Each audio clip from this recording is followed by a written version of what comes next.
observateur jàppanteegul ñu dal ci soleil national mi dikk ak ñun ci nouveau référentiel des politiques publiques mu di këyit wala kàggu gi nga xamante ne ji fa la ñu dëxëñ su ma nee fa la ñu nag mooy Diomaye Faye ak ñi mu àndal ci gouvernement ni ñu fas yéenee doxalee Sénégal fañ ko fas yéene yóbbu fii ak 2050 yéen kay bii di soleil national ne ñu vision Sénégal 2050 daañu ko siiwal tey jile. Le quotidien ñëw ak ñun ci fleuve Sénégal bi débordé jaaxli gi mu jur ci askan way yeewoo ca Dantemayo laas di ñu wax lu ëpp 131 hectares yu ñu bëggoon a dagg fële ca Fouloumé ngir jox ko waa Sococim askan wa ne du ca dal Libération xëy dal ak ñun ci Prodac ak coow la ci am nee na jot nañoo viré mu di israéliens yi lu toll ci 2 milliards 300 millions laata sax ñuy enregistré contrat bi. bés bi le jour nañu bésub tey bi mooy le jour du projet bésub projet yéen kay bi du Sud du Quotidien ne ñu gouvernance économique ci nguurug Diomaye dafa mel ne yëf yi bu dee xajam Macky Sall la ko xajamal partenaires yi ñu bari ci ñoom xamatuñu fu Sénégal di mujj. Walf Quotidien di ko ñun ci législatif yi mi ngi laaj diggante Amadou Ba ak Macky Sall kan ci ñoom moo koy def moromam. Journal bi di Les Échos nee nañu avocat yi lay Lat Diop jot nañu ci dossier seenu client bi fin de semaine bi la ñu ci jot. nee nañu it Macky Sall mi ngi kon dooj ji aw ñoño maanaam di leen galvaniser boole ceeg nag dal ci kaw Diomaye ak Sonko enquête xëy di laaj Diomaye Faye lan lay tiit lu waral pat-pat ji li tax journal bi nee nañu laata kon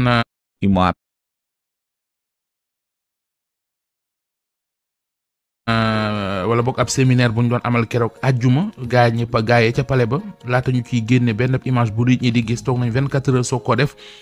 ndax du rupture bi ñuy woote dañuy ragal def loo xamante ne ji nit ñi den na leen ko xeebee am déet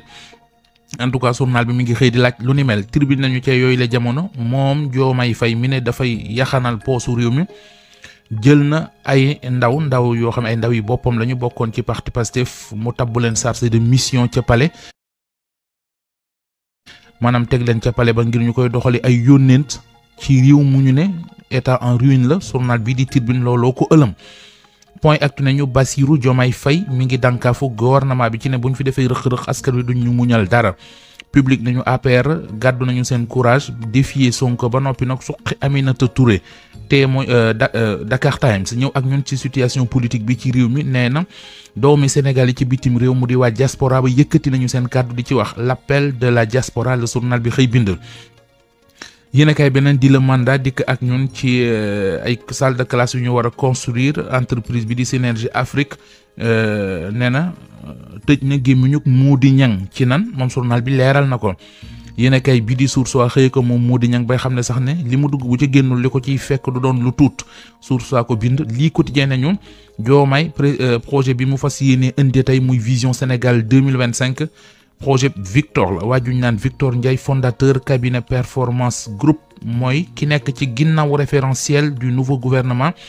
moom Victor Ndiaye mooy kan journal bi indil nañu nataalam yéen kay beneen di réew mi quotidien dikk ak ñun ci Doudou Wade mi xam le ne bu ñu metul daañu plainte ndax lan moo ne daal lu aju ci signature Abdoulaye Wade bi nga xam ne buñ ne mbilim jaay njët rek ñu toppandoo ko nee na loolee moom buñ ko dakkalul dinañu yóbbu ñu koy def ca yoon. ñu jeexale Alaaji Babacar ak wàllu tàggat yaram record la li mu xëyee mooy CAN 2025 qualification Sénégal dana dem Malawi football faak Malawi suba ci talaata ji nee na ñi ngi xaar nag ay changement ci équipe nationale bu Sénégal ci ñiy départ mu di 11 yi rawatina ci côté yi Alaaji Babacar. jaajëf Mouhamed. jaay café yomb na waaye jaay café gu neex moo jafe café gu neex gi ñëpp di wër fi ci réewum Sénégal di café Amadar Manko café gi neex na set na sell na ndax ci anam bu jaar yoon bi ñu ko liggéeyee boo leen amee ay xew-xew lu ci mel ni màggal wala gàmm ba ci seeni kër taamul café Amadar Manko ndax moo lay jox guu bi nga soxla ci café teg ci dalay yokku cawate ndax dañu ko def ci anam bu mucc ci ayib te li ci gën a neex mooy tàngalal sa ndox ba mu tàng ne ko ca pëy def ci suukar am nga café gu neex café Amadar Manko moo mel noonu fépp la mënee ngeen ko fekk Kër Massar Jaxaay 2 rond-point marché mardi bu ngeen demee da ngeen fa fekk gérante bu am jom ba pare service lool di Ndey Fatou Ama dina leen teeru teral leen jaay leen café gu mucc si ayib gu ngeen mës a gis wala ngeen war a gaaw ci numéro yi ngir ngeen def seen ay commande ci ni mu gën a gaawee 77 369 94 37 wala 78 552 30 20 café Amadar Manko moo ma doy ci café ndax li ma soxla moo ma koy jox